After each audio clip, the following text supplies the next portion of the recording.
Eu tenho um desafio para você. Eu desafio você a não pensar em um urso polar. E curiosamente, eu tenho certeza de que você não só pensou, mas talvez ainda esteja pensando no bendito urso polar, mesmo que você ainda esteja tentando não pensar. Esse urso polar é apenas um exemplo de uma coisa que acontece com todos nós dentro da nossa mente. Nós queremos parar de pensar em uma coisa que nos faz mal, por exemplo, uma coisa que está nos angustiando. Nós queremos parar de pensar nisso, mas quanto mais nós tentamos parar de pensar nisso, mais essa coisa fica maior, mais ela cresce dentro da nossa cabeça. Hoje eu quero te ensinar sobre isso, sobre esses ursos polares, seja qual for o urso polar na sua vida. O urso polar nada mais é do que aquele pensamento que te atormenta. E aí você quer parar de pensar naquilo, mas quanto mais você tenta, mais aquele pensamento ganha força e tamanho na sua cabeça. Eu quero justamente te ensinar o que acontece na tua mente, de acordo com a ciência, quando você tenta parar de pensar em alguma coisa, mas não consegue. E depois que você entender isso, você vai compreender o que você pode fazer para dominar os teus pensamentos em vez de ser escravo deles.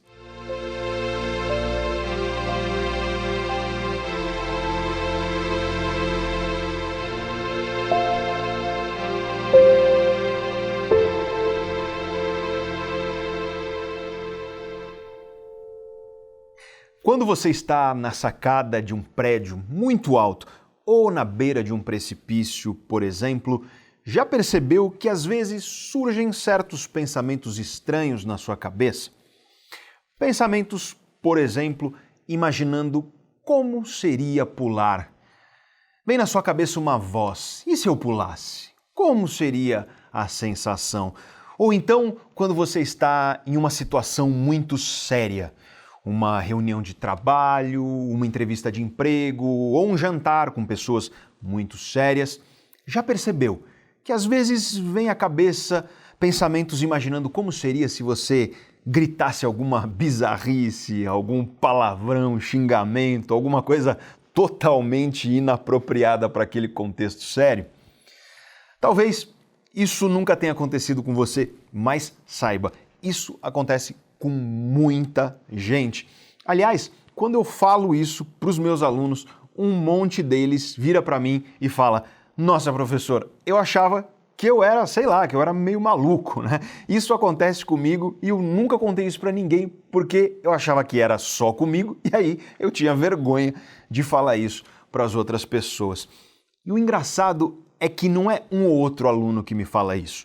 Um monte de gente passa por isso, mas curiosamente, por vergonha, não admite e não fala a respeito. Aliás, se você passa por situações assim, me conta aí embaixo nos comentários, porque eu te garanto que vai aparecer algumas pessoas que vão falar assim: "Ah, Pedro, não vem com essa, duvido que tenha muita gente que pensa essas coisas estranhas." Pois bem, por que isso acontece e, principalmente, o que isso tem a ver com a dificuldade que nós temos de parar de pensar em certas coisas? Afinal de contas, esse é o tema do nosso vídeo de hoje. Como dominar os nossos pensamentos. Porque quanto mais nós tentamos parar de pensar em alguma coisa, mais essa coisa ganha força, mais ela aumenta na nossa cabeça em vez de desaparecer. Para você entender tudo isso, eu quero te contar uma história.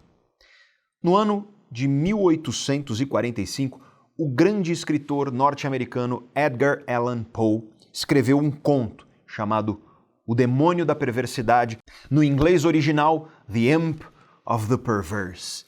Esse conto é a história de um criminoso, uma história contada em primeira pessoa, ou seja, o próprio criminoso conta para nós como ele planejou e cometeu um crime e o que aconteceu com ele por isso.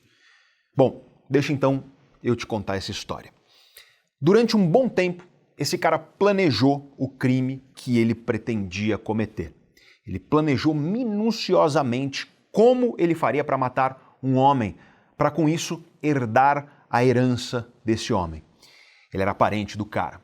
Ele pensou em diversas formas de acabar com a vida da vítima, mas ele fez questão de estudar a fundo todas as possibilidades e de descartar qualquer estratégia que pudesse ser descoberta pela polícia.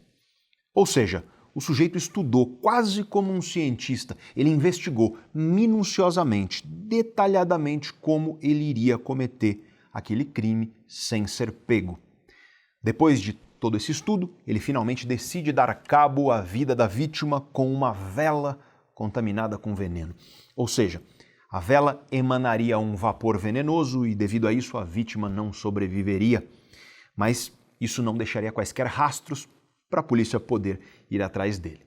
Aí, com muito planejamento, com muito cuidado, ele substituiu a vela que ficava no quarto da vítima. E aí, quando anoiteceu, esse homem, a vítima, resolveu ler um livro e acendeu a vela para conseguir ler. Na manhã seguinte, as autoridades descobriram o corpo. Como não havia nenhum indício de problemas, a polícia deduz que aquele homem havia falecido de causas naturais durante o sono. Ou seja, foi o crime perfeito. O cara que cometeu o crime, como eu havia te dito, era herdeiro, parente da vítima. Ele herdou as posses da vítima, inclusive a casa onde o sujeito morava, e ele viveu anos aproveitando os benefícios da herança, inclusive saboreando o prazer que ele tinha de saber que ele não tinha qualquer prova que conectasse ele ao crime. Tudo lindo, tudo maravilhoso, até que um belo dia ele começou a ser atormentado por um pensamento. O pensamento era uma ideia, uma frase que ficava se repetindo dentro da cabeça dele. Eu estou seguro. Não há prova alguma contra mim. Eu estou seguro. Todos os dias esse pensamento atormentava a cabeça dele de novo e de novo. Eu estou seguro, eu estou seguro, eu estou seguro. E aí, com o tempo, esse pensamento começou a se transformar. Esse pensamento, eu estou seguro, ele se transformou em eu estou seguro, se eu nunca for tolo ao ponto de confessar o crime. E aí, esse pensamento perverso começou a crescer e a tomar conta da vida dele. Tudo o que ele queria era não pensar nisso. E quanto mais ele queria não pensar, mais ele pensava. Mais o pensamento crescia e se repetia mais alto dentro da mente dele. Até que um dia, com esse pensamento ecoando, gritando dentro dele, ele estava no meio da rua. E o pensamento se tornou tão forte, tão intenso, que ele simplesmente desmaiou no meio da rua, em público. E quando ele acordou, ele descobriu que ele tinha confessado o crime. Ele tinha berrado no meio da rua a confissão. E por isso, ele foi preso. O cara conta a história, aliás, da prisão. E ele faz questão de explicar o que levou ele a cometer aquele crime e a confessar o crime depois. E para explicar isso, o Edgar Allan Poe, o cara que escreveu essa história, ele diz que nós, seres humanos, temos uma propensão, uma tendência, uma inclinação. Nós temos uma tendência a pensar coisas inapropriadas, até mesmo coisas horríveis, em momentos onde tudo o que nós queríamos era justamente não pensar nessas coisas. Na visão dele, essa propensão humana funciona como uma espécie de demônio que habita a nossa mente. O tal demônio da perversidade. Eu, pessoalmente, gosto muito desse conto. Como é de costume nos textos do Edgar Allan Poe, é uma história um tanto sombria, um tanto macabra, até no jeito de escrever, caso você deseje ler. Mas eu gosto desse conto porque lá no século XIX, muito antes dos avanços científicos modernos, ele percebeu uma característica humana, uma característica muito interessante da mente humana. E esse é um bom exemplo da sensibilidade que os artistas têm para perceber as nuances da nossa natureza, porque eis a questão. O demônio da perversidade visita muita gente, quase todos os dias, e eu posso dar alguns exemplos disso. Alguns exemplos que eu já dei no início do vídeo. Quando você está lá na sacada de um prédio muito alto, na beira de um precipício, por exemplo, talvez você já tenha percebido que surgem pensamentos na sua cabeça imaginando como seria pular, uma vozinha dentro de você, e se eu pulasse, como seria a sensação? Ou ainda no outro exemplo que eu dei no começo do vídeo, quando você está naquela situação muito séria, uma reunião de trabalho, uma entrevista de emprego, um jantar com pessoas muito sérias, um evento social muito sério, muito importante. Talvez você já tenha percebido que surgem na tua cabeça pensamentos, imaginando como seria se você gritasse alguma bizarrice, algum palavrão, algum xingamento ou alguma coisa totalmente inapropriada. E para você que nunca passou por esse tipo de situação, eu quero te provar que mesmo você já foi, sim, visitado pelo demônio da perversidade. Sabe, quando você está no trânsito ou passeando pelas redes sociais, ou trabalhando, ou cozinhando, tomando um banho, ou assistindo a uma série na Netflix, enfim, você tá lá de boa, tranquilo, e aí, de repente, vem um pensamento na tua cabeça. Surge um pensamento de algo que te angustia, algo que te faz mal, que te deixa meio ansioso. Por exemplo, você pensa em algo que pode dar errado em um projeto profissional ou pessoal que faz parte da tua vida naquele momento. Você pensa em uma pessoa que te machucou, ou alguém que você detesta, uma pessoa que você não gosta, uma pessoa que pensar nela te faz mal. Enfim, você pensa em algo ruim, algo que te angustia, seja na esfera pessoal, profissional e por aí vai. Isso é comum em pessoas ciumentas, por exemplo. Do nada, vem ideias na tua cabeça que te fazem mal, que alimentam a tua paranoia, que alimentam o teu ciúme. Enfim, você está lá de boa, meio que do nada, de repente, surge um pensamento, você não sabe direito por que ele surgiu, mas ele surge. É um pensamento que te incomoda, que te angustia, que te deixa ansioso ou preocupado ou chateado ou alguma coisa do tipo. Enfim, é um pensamento que te incomoda e, é claro, justamente por ele te incomodar, a última coisa que você quer é pensar sobre aquilo, porque afinal de contas está te incomodando. Você quer, na verdade, parar de pensar naquilo e voltar a ficar de boa. A última coisa que você quer é pensar sobre algo ou alguém ou alguma situação que te deixa angustiado. Assim como a última coisa que você quer é pular da sacada, do prédio alto ou do precipício ou falar besteira em um momento sério. Esse é o ponto. Mas parece que quanto mais você se esforça para não pensar nessas coisas, mais essas coisas se tornam presentes na tua cabeça. Elas aumentam, o urso polar ganha força, o demônio da perversidade ganha espaço.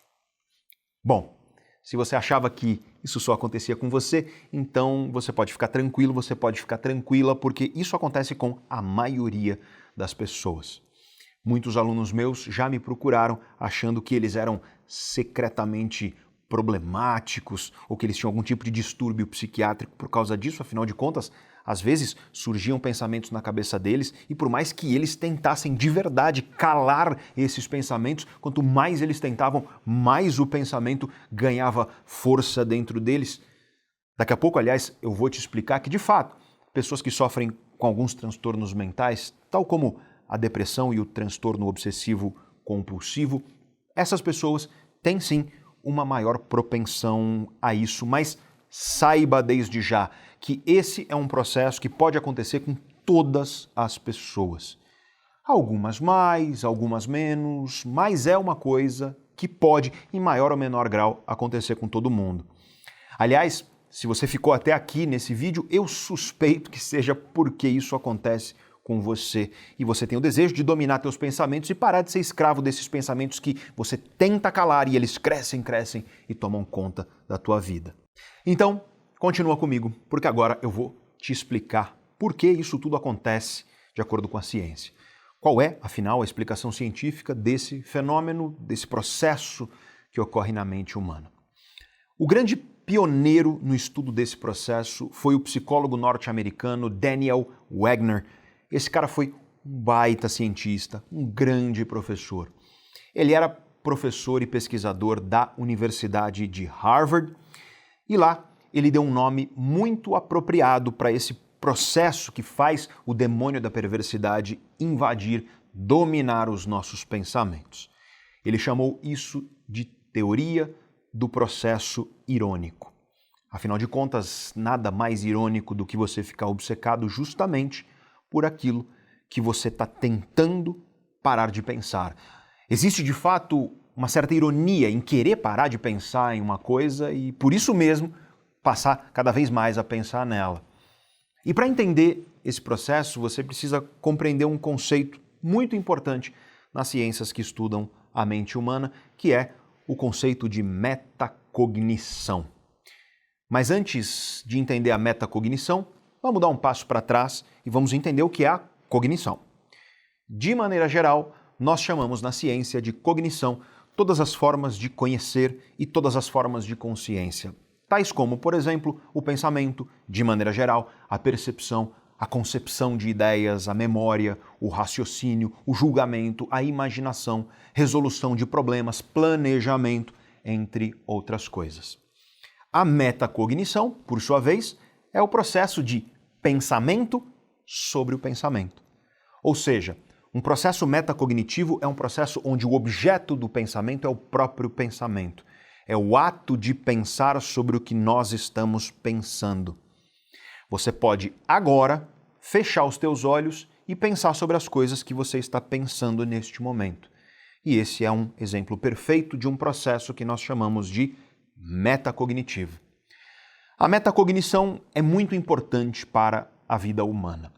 É ela que permite que você perceba, por exemplo, quando você está sendo injusto com alguém.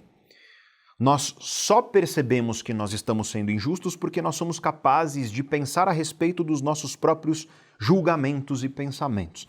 Deixa eu te dar um exemplo concreto disso. Você vê uma pessoa no teu escritório sendo meio grossa, meio rude com um colega. E aí você pensa, nossa, mas que grosseria gratuita, que pessoa mal educada. Mas aí você lembra que aquela pessoa que foi grossa, ela perdeu no dia anterior uma pessoa muito importante da vida dela que faleceu. E aí você pensa sobre aquele teu julgamento, sobre aquele teu pensamento anterior. E aí você pensa, poxa, eu acho que é injusto pensar que essa pessoa é mal educada, ela está sofrendo com uma perda e talvez no lugar dela eu também não estivesse muito equilibrado. Esse é um exemplo da importância dos processos metacognitivos para as nossas vidas.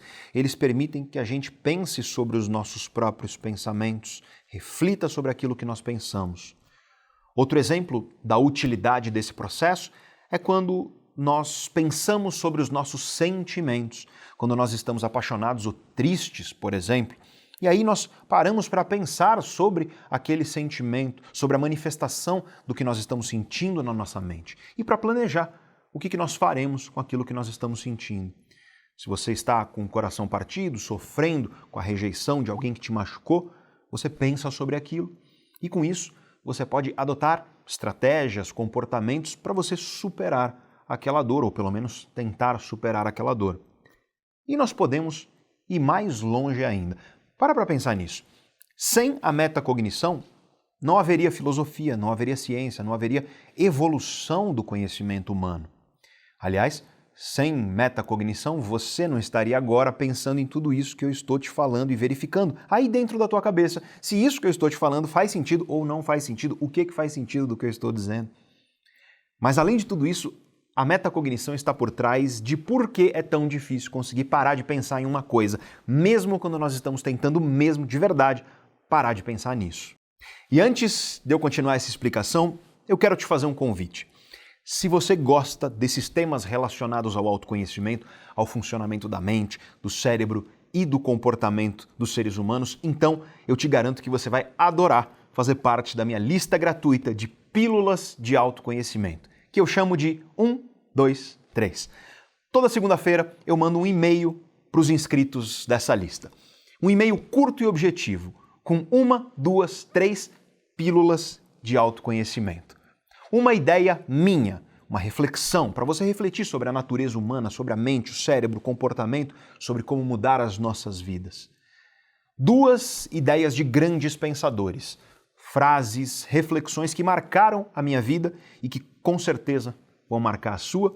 E 3 recomendações de filmes, de séries, de livros, enfim, 3 recomendações para você enriquecer a tua vida intelectual. 1, 2, 3 pílulas de autoconhecimento toda segunda-feira no seu e-mail. Para fazer parte, totalmente gratuito. Você encontra um link aí embaixo na descrição do vídeo e também em um comentário que eu fixei no topo dos comentários, aí embaixo também. Clica no link, inscreve o seu e-mail e na próxima segunda-feira você já receberá as suas primeiras pílulas de autoconhecimento para o teu autoconhecimento e para o teu desenvolvimento pessoal. Bom, eu estava falando sobre a importância dos processos cognitivos e metacognitivos e eu dei alguns exemplos dessa importância, mas além de tudo isso que eu tinha dito, além de tudo isso que eu falei, os processos metacognitivos têm uma função que é importantíssima, que é automática, ou seja, nós não escolhemos, nosso cérebro simplesmente faz isso sem o nosso controle. Os processos metacognitivos têm a importante função automática, claro que é uma das funções, mas é a função de garantir que os nossos objetivos sejam cumpridos. Em outras palavras, a metacognição possui um processo automático de monitoramento da nossa cognição.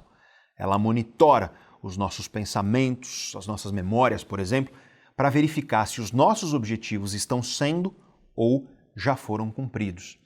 E eu sei que explicando desse jeito fica difícil entender, então deixa eu te dar um exemplo prático de quando esse processo é saudável e acontece normalmente na sua vida. Vamos supor que você tem uma viagem para fazer e que você planeja chegar meio-dia ao aeroporto. Esse é o seu primeiro objetivo, chegar meio-dia ao aeroporto, mas você está indo viajar para um lugar frio, então você precisa de roupa de frio para não passar frio lá. Então você tem, na verdade, dois objetivos, chegar meio-dia ao aeroporto e não passar frio. Sua metacognição vai fazer o quê? Ela vai monitorar a tua cognição. Teus pensamentos monitoram os teus próprios pensamentos para garantir que você chegue meio-dia ao aeroporto e que você não passe frio. Por exemplo, a tua metacognição vai verificar lá nos teus pensamentos e na tua memória se você já fez as malas, se você já fez o check-in, se você pegou teus documentos e por aí vai. Tudo isso ocorre dentro da tua cabeça, um constante monitoramento para garantir que os teus objetivos serão cumpridos de fato. Como eu te disse antes, grande parte desse processo ocorre automaticamente, sem você controlar, sem você desejar de fato. Ainda que parte de tudo isso possa ser um esforço seu, é claro. Mas no fundo, o que a tua metacognição está fazendo é monitorando se o teu objetivo, que é chegar ao aeroporto meio-dia e não passar frio, enfim, se esse objetivo está sendo cumprido ou já foi cumprido. E como todo bom sistema de monitoramento, ele vai funcionar mais ou menos como um antivírus no seu computador. Quando o antivírus do seu computador detecta uma anomalia, um problema, um vírus, por exemplo, ele faz aparecer na tua tela, geralmente em vermelho, em letras garrafais, vírus detectado, problema detectado. Ou seja, quando uma anomalia é encontrada, ela é estampada com grande intensidade para você corrigir aquilo o mais rápido possível no teu computador. É isso que um bom sistema de monitoramento faz. Ele dá um jeito de garantir que problemas sejam resolvidos. E segundo o Daniel Wegner, uma coisa muito parecida acontece nos nossos pensamentos. E para entender isso, vamos voltar ao exemplo da viagem que eu dei antes. Teu objetivo, lembre-se, é chegar meio-dia ao aeroporto e não passar frio lá no teu destino. E para garantir que esses objetivos serão cumpridos, tua metacognição vai monitorar os teus pensamentos constantemente. E aí, na tua cabeça, esse monitoramento ocorre. E se eu esquecer as chaves? Será que eu peguei as chaves? E se eu esquecer os meus documentos? Será que eu peguei o meu passaporte? Será que eu peguei os meus documentos, a passagem? E se eu esquecer de colocar roupa de frio na mala? Será que eu coloquei roupa de frio suficiente para eu não passar frio? Enfim, e aí, se você perceber que esqueceu de colocar roupa de frio na sua mala, por exemplo, você pode perceber que isso irá te atrasar. E que talvez você não consiga cumprir o teu objetivo, que é chegar meio-dia no aeroporto, mas sem a roupa de frio, o teu outro objetivo também não será cumprido. Ou seja, você vai acabar passando frio quando você chegar lá no seu destino. Essa é uma anomalia. Enfim, se a tua metacognição detectar essa anomalia, esse problema, ocorre algo muito parecido na tua mente, como acontece com o antivírus no teu computador. esses pensamentos vão ganhar muita força na tua cabeça. Vão ser estampados, igual o antivírus faz quando detecta anomalia. E você não vai conseguir se desvencilhar desses pensamentos até que você resolva o problema. Lembre-se, é o aviso do antivírus. É como aquele aviso do antivírus que fica lá te atormentando. E aí os pensamentos ficam ecoando, gritando dentro da tua cabeça. Eu preciso colocar roupa de frio na mala. Eu vou chegar atrasado. Se eu não colocar roupa na mala, eu vou passar frio, mas eu posso perder o voo. Isso é o teu sistema metacognitivo monitorando para que você cumpra teu objetivo. A tua mente está tentando com isso garantir, ou pelo menos aumentar a probabilidade de que você vai cumprir o teu objetivo, que é chegar ao meio-dia ao aeroporto, mas também não passar frio lá para onde você está indo. Aí você coloca uma roupa de frio na mala, chama o táxi, chega no aeroporto antes do meio-dia. O tempo inteiro antes disso, antes de chegar lá no aeroporto, aqueles pensamentos estavam lá, te atormentando, estavam lá presentes na tua mente. Mas aí você chega, teus objetivos foram cumpridos e pronto. Aqueles pensamentos, eles desaparecem, eles deixam de aparecer na tua cabeça. Veja como esse sistema de monitoramento ajuda e muito a fazer com que você cumpra teus objetivos, destacando as anomalias que estão te impedindo de cumprir os teus objetivos. Só que aí começa o problema. Esse processo é ótimo para garantir a maior parte dos nossos objetivos, para que a gente cumpra esses objetivos, mas ele é péssimo quando o nosso objetivo é parar de pensar em alguma coisa. Ou seja, se o teu objetivo é parar de pensar em algo, o sistema de monitoramento ele dá pau, ele buga, como as pessoas falam por aí. Ele simplesmente não funciona direito quando o objetivo é parar de pensar em algo. E eu quero te explicar isso.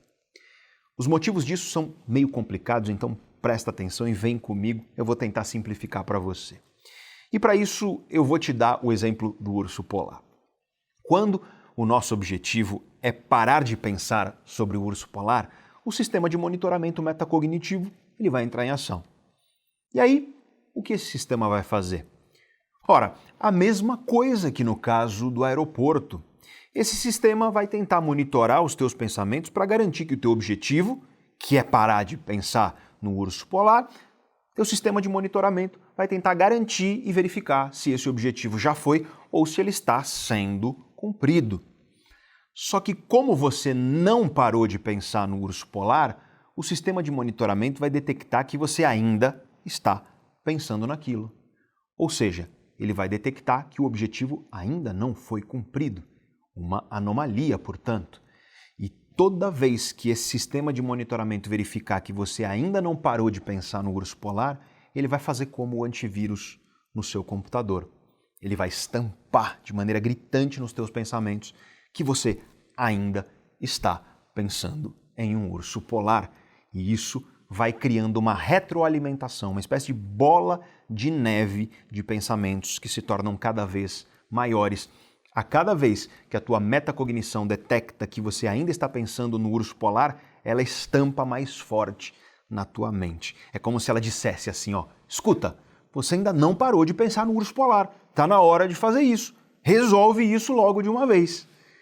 O problema é que, diferentemente da roupa de frio, que basta você colocar na mala, diferentemente de você chegar meio-dia no aeroporto, que basta você, de fato, chegar, quando o assunto é parar de pensar em alguma coisa, o teu sistema de monitoramento vai ficar entrando num loop, num ciclo sem fim. É como um ratinho naquelas rodas correndo e nunca saindo do lugar. Por quê? Porque a cada vez que a tua mente detecta que você não parou de pensar no urso polar, o antivírus estampa nos teus pensamentos de maneira gritante. Ou, você ainda está pensando nisso. Para logo de pensar nisso, pô. Para de pensar nisso numa vez. E aí, o urso polar fica ainda maior, só que o teu sistema de monitoramento não para. E aí o sistema de monitoramento detecta que o urso polar está ainda maior.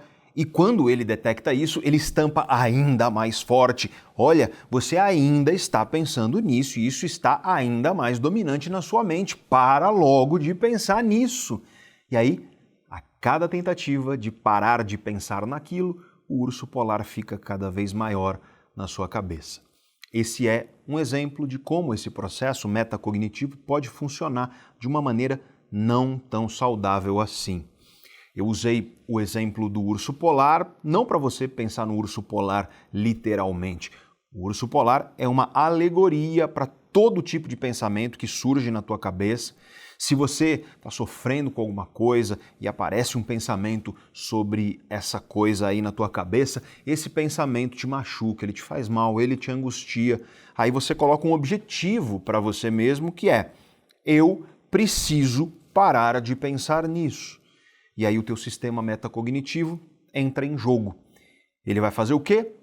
Ele vai monitorar o teu pensamento para verificar se você já parou de pensar naquilo e para garantir que você cumpra esse objetivo, só que ele vai detectar que você ainda está pensando e aí ele vai estampar nos teus pensamentos, tal como o antivírus. Ô fulano, você ainda está pensando nisso? Para de pensar nisso logo. E aí a coisa vai crescendo e ele monitora de novo e percebe que a coisa cresceu e aí estampa mais forte ainda aquilo na tua mente. Enfim, acho que você entendeu. É daí que vem a bola de neve de pensamentos que dominam a nossa mente e que podem atormentar as nossas vidas. A mesma coisa acontece quando você está na sacada de um prédio ou à beira do precipício e aparece aquela ideia estranha. E se eu pulasse? Vamos entender isso passo a passo para você compreender. Você está lá, em um lugar muito alto, e você está pensando que aquilo é perigoso, sentindo um certo medo. Você está pensando que se você pular, você não vai sobreviver e que seria bastante doloroso e assustador se espatifar lá no chão, por exemplo. E você está pensando que no fim das contas você tem que tomar cuidado, justamente para não cair, e, portanto, nada de pular. Esse é o seu objetivo, não pular. Na reunião, no evento sério, o teu objetivo é não falar besteira, não falar coisas inapropriadas. A tua metacognição vai tentar garantir que esses teus objetivos sejam cumpridos.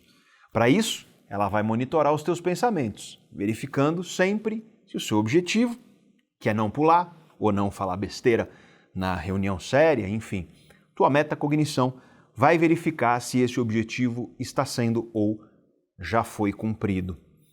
E aí é que surge um pensamento. E se eu pulasse? E se eu falasse uma besteira? Esse pensamento é muito parecido com a situação da viagem, do exemplo que eu dei antes. E se eu esquecer o passaporte? Esses pensamentos são fruto de um sistema de monitoramento interno que está tentando garantir justamente que você não pule, que você não fale besteira numa situação séria, que você não esqueça o passaporte para a sua viagem. Afinal de contas, pensar "e se eu pulasse" é um ótimo jeito de garantir que você não pule, porque isso é pensar nas consequências ruins do que seria pular.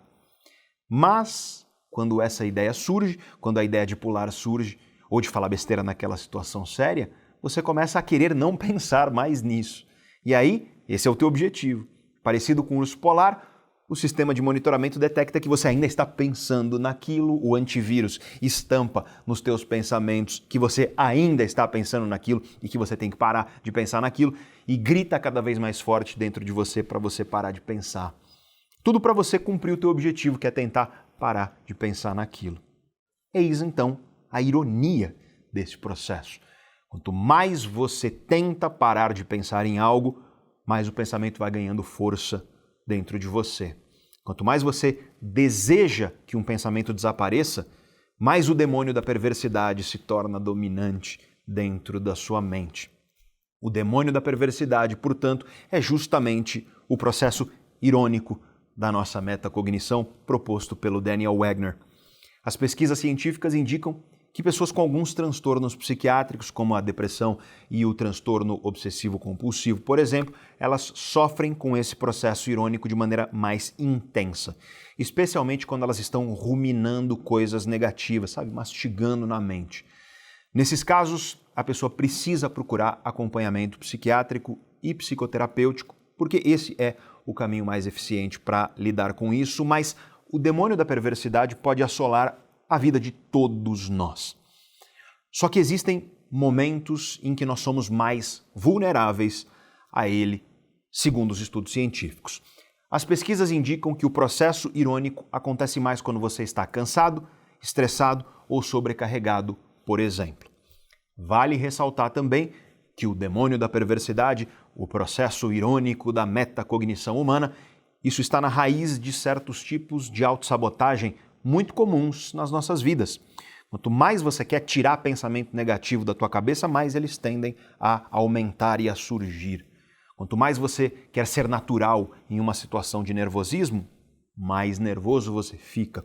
Quanto mais você quer parecer confiante, menos confiante você tenderá a parecer.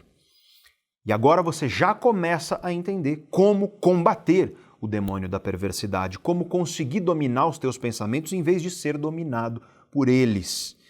É importante reconhecer que em algumas circunstâncias da vida, a melhor coisa que nós podemos fazer é deixar que as coisas fluam naturalmente. E se você pensa que eu vou te dar aqui alguma dica moderna, científica, alguma descoberta recente para combater o demônio da perversidade, nada disso. A melhor estratégia para você vencer esses pensamentos invasivos é você lembrar de uma sabedoria antiga, uma lição milenar que está presente no budismo. Você não é os seus pensamentos. Em vez de brigar com os seus pensamentos para tentar parar de pensar em alguma coisa, deixa que os pensamentos fluam. Não julga, não briga, não fica gritando consigo mesmo dentro da sua cabeça. Apenas observa os teus pensamentos surgirem e irem embora, tal como as ondas do mar batem nas pedras da costa. Sem julgamento, sem raiva, só observa aquele pensamento e fica observando como ele surge, como ele se apresenta e como ele vai embora, sem você precisar brigar com ele. Essa técnica, a observação dos próprios pensamentos sem julgamento, é muito boa para nós tomarmos as rédeas e dominarmos de fato os nossos pensamentos. Outra dica que eu posso te dar é simplesmente ocupar a sua cabeça com outras coisas. Eu, pessoalmente, quando algum pensamento começa a dominar a minha mente, a me atormentar, eu gosto de pegar o meu violão e tocar ou aprender uma música que eu não sei tocar, por exemplo. Busque algo que ocupe a sua mente, porque o nosso foco é muito limitado. E quando você foca em alguma coisa, dificilmente você vai conseguir focar naquele pensamento desagradável. E aí aquele pensamento não será mais alimentado pelo teu foco, pela tua metacognição, e ele irá naturalmente embora. Outra boa dica é praticar um exercício de respiração, que pode ser bem simples. Apenas respira fundo por alguns minutos, e isso já reduz a ansiedade e ajuda esses pensamentos a irem embora. Se você sofre com depressão ou algum transtorno mental, essas dicas ajudam, mas lembre-se que o principal é buscar a ajuda de um profissional de saúde mental. Se você aprendeu algo legal, algo bacana para a tua vida no vídeo de hoje, um gesto de carinho que você pode nos deixar é se inscrever no nosso canal. E não esquece de ativar o sininho para você receber notificações sempre que um vídeo novo nosso entrar no ar. Fica tranquilo, fica tranquila, nós publicamos no máximo 2 vídeos por mês, geralmente menos, então não se preocupa, você não será incomodado. E eu te peço também para você curtir o vídeo, deixar um comentário. Com isso, o algoritmo, o robozinho do YouTube, ele detecta que o vídeo é relevante e mostra o vídeo para mais gente. Este vídeo de hoje foi um vídeo um pouco mais denso, você deve ter percebido, você que acompanha o canal. Um pouco mais difícil, de conteúdo científico um pouco mais complexo, porque muita gente comentou que estava com saudade desse tipo de vídeo aqui, então eu resolvi atender essas pessoas. Muito obrigado por ter ficado comigo até aqui no vídeo de hoje. Um grande abraço e eu te vejo no próximo vídeo.